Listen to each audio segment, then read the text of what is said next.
chapter 4, verses 6 and 7. Do not be anxious about anything, but in everything by prayer and petition, with thanksgiving, present your request to God, and the peace of God, which transcends all understanding, will guard your hearts and your minds in Christ Jesus. Okay, this morning, Andrea Mickley is going to deliver our message today. And I have no bio, so you can make up whatever you want. Don't make it too good, or you might get a permanent job somewhere. Thank you, John. But thank you. Good morning, church. I'm Andrea. I am glad to be here. I go to the night service. You might not recognize me, but I was at the picnic, and that was a blast. And I think we all had a lot of fun. It's so good to see you all this morning. I am a current student at Grace College, so I felt okay mentioning to Mike, hey, like, you know, we were just talking about Bible study, and I said, hey, I've led sermons before. We were just talking. And he goes, the next week, he's like, so I have a day that I'm going to be gone. Can you do that for me? And I was like, oh. I better watch my mouth next time I talk to the pastor about what I do at school. But good morning. I was tasked with bringing you the message of these half-truths that we've been going through. Hamilton has some really good comments on how there's these things we believe in our life that just can sometimes lead us astray, and sometimes it's just as simple as saying something like, everything happens for a reason, when really we realize as we go through life that sometimes the things that happen for a reason aren't the most comfortable to go through. And so we learned from Pastor Mike last week, and the past few weeks, that yes, God created everything, and yes, God is prominent over our lives, but we have to realize that sin and free will have entered our lives, and that with that free will, we choose to do some terrible things that displease God. So God doesn't want to see us in pain. So while there might be a reason for everything, God isn't the reason for our misfortune. So that was week 1. Week 2 was God can't give you, or God won't give you more than you can handle. We had a very fun homecoming picnic. I was excited. I had so many desserts. They were so good. I made the caramel and butterscotch glazed desserts. Thank you. Thank you. Thank you. I'm gonna have to make those. I'm going to have to make those in my apartment. And we learned that there are some times in life where the battles we face will be too much for us to handle. But they will never be too much to handle for the God that is faithful to us. He loves us, He cares for us, and He will never give you anything that He can't. So that's our quick wrap-up of last week and previous weeks.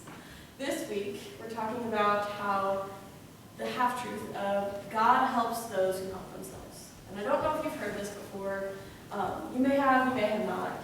I heard it was on SNL a bunch, and it just kind of infiltrated Christian culture of, I'm going to help myself, and I'm going to be a better Christian for it. And so it's usually said when a believer is trying to encourage another believer to get motivated or to get moving in their life. But when we really think about it, when we say, God helps those who help themselves, so get going, get moving, is it really that encouraging? And does the Bible actually say that? So that's what we're going to discuss today. It's often a half-truth that misinterprets how God works in our lives.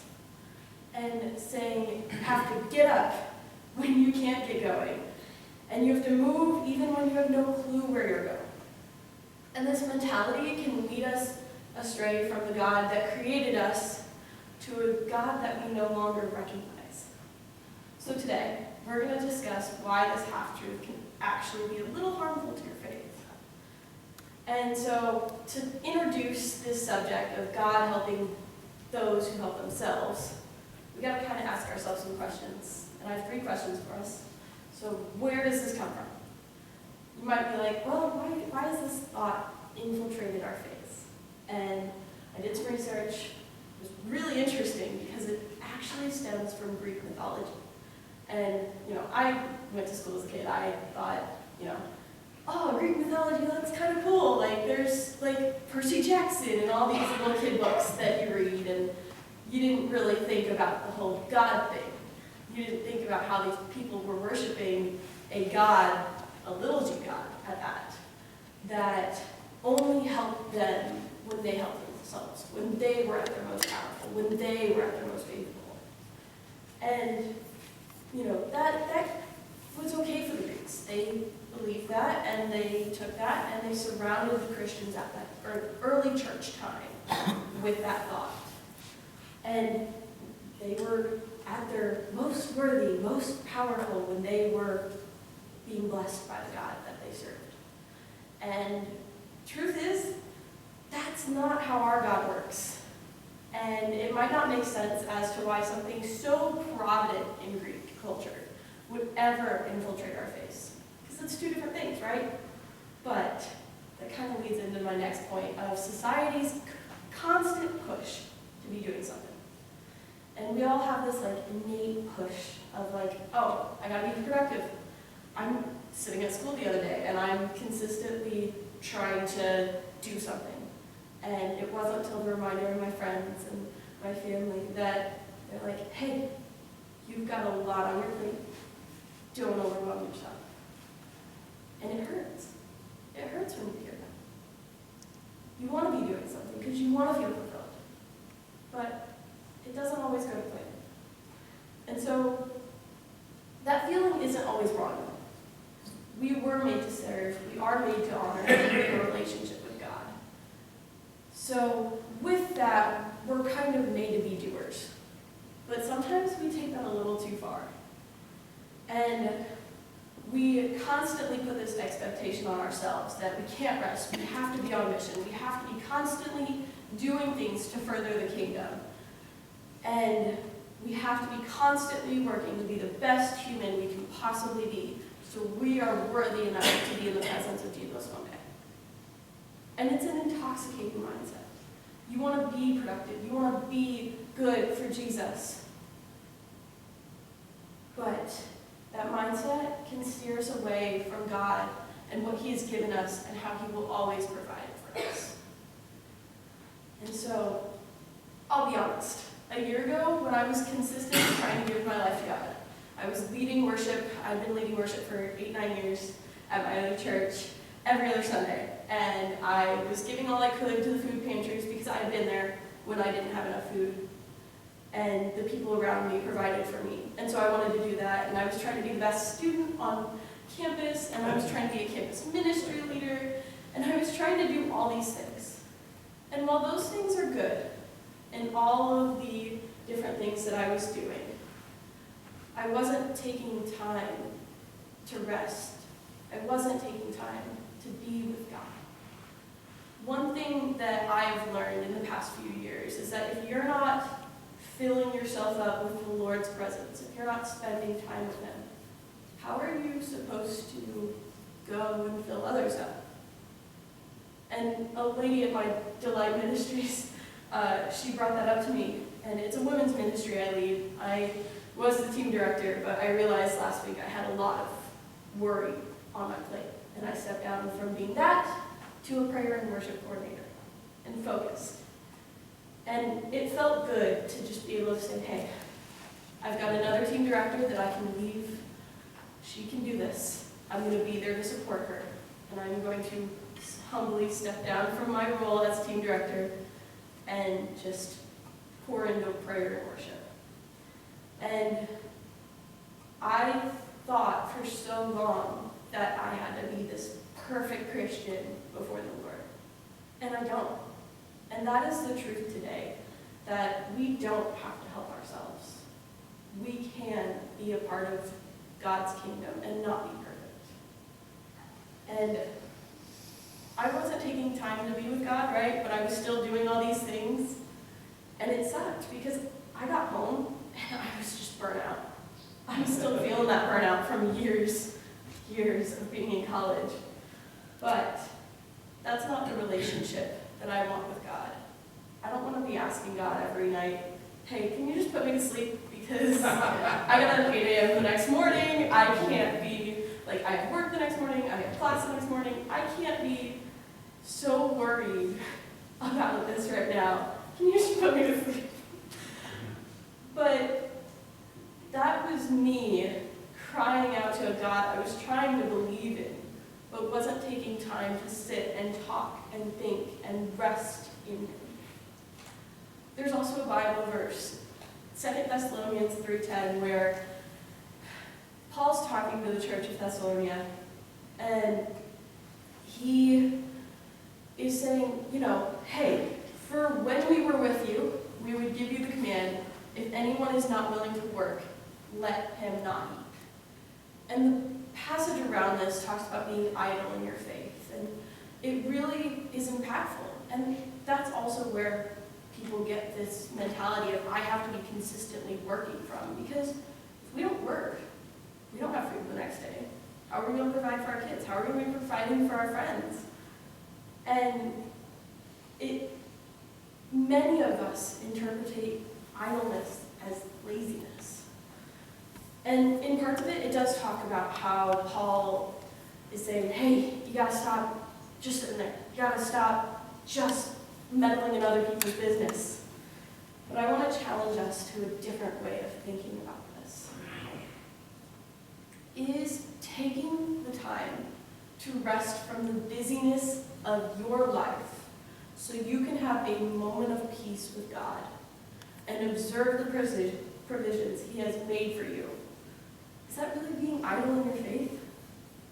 The key point here is that you rest and you actively want your rest to be with God.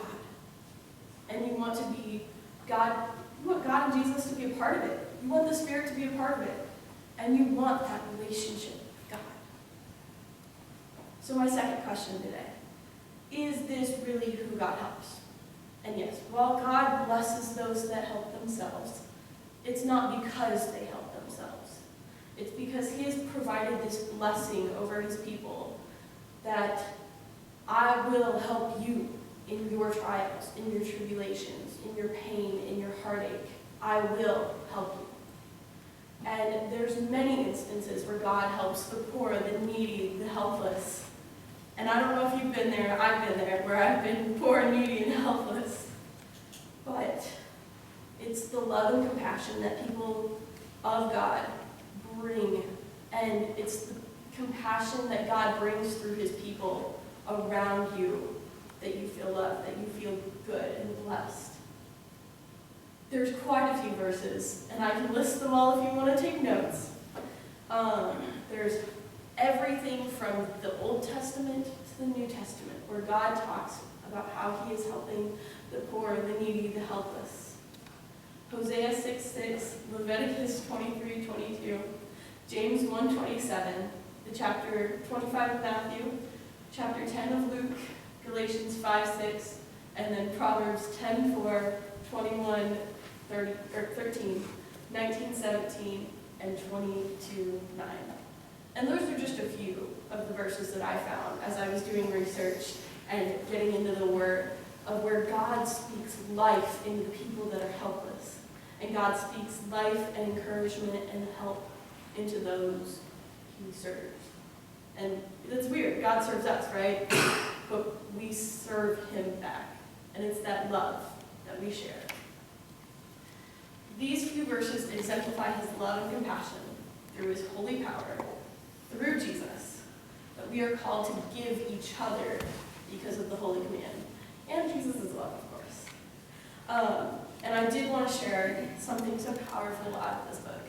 I was reading this book, trying to recap what I learned at Bible study, and it was just a blessing that I could read this, because it brought a lot of vision, and it brought a lot of peace to my situation. And so, Hamilton says in this, but I believe it's really God that's speaking through him. There are many kinds of help we need in life. One involves the basics of life: food, shelter, clothing, security, healthcare. And God meets these physical needs through our own work and through the community when we act as our brothers and sisters' keepers. And so if you think about it, God's using you wherever you're at to help others. And he's using others around you to help you. And it's such a cool way of serving because your daily life, how you live, serves others.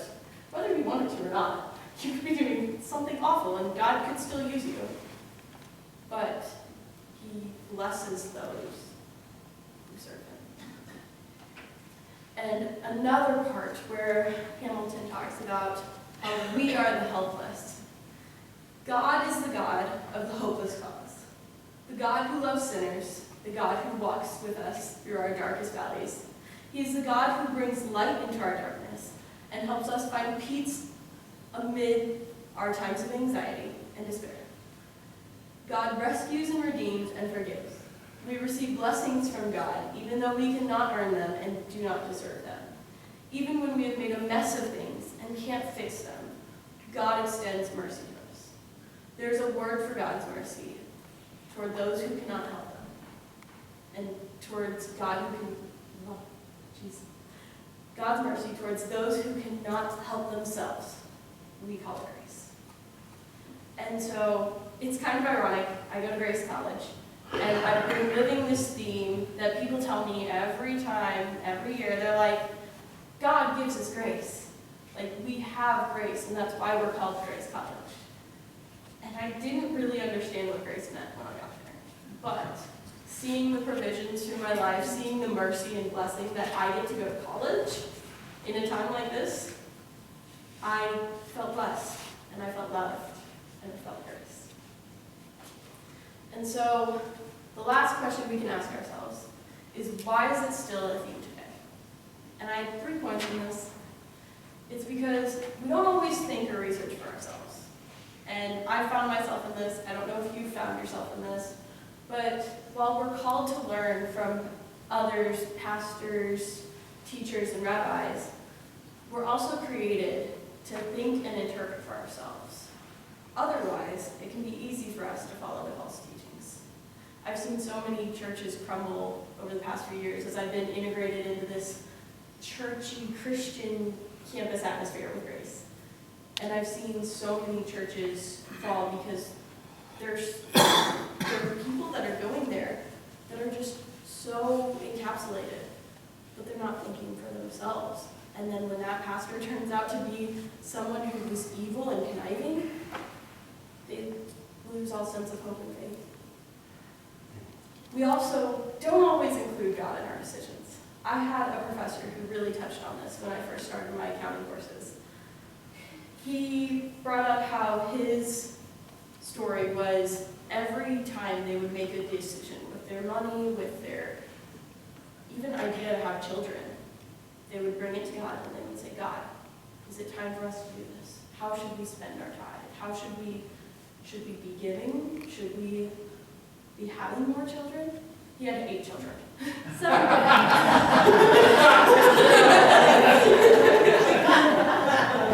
one of them passed, and that is one thing he brings up is how to deal with that loss. But he had 7 children that are still living and breathing today. And so, how can we expect him to guide us when we ask, God, give us guidance, or God, do this, God, do that?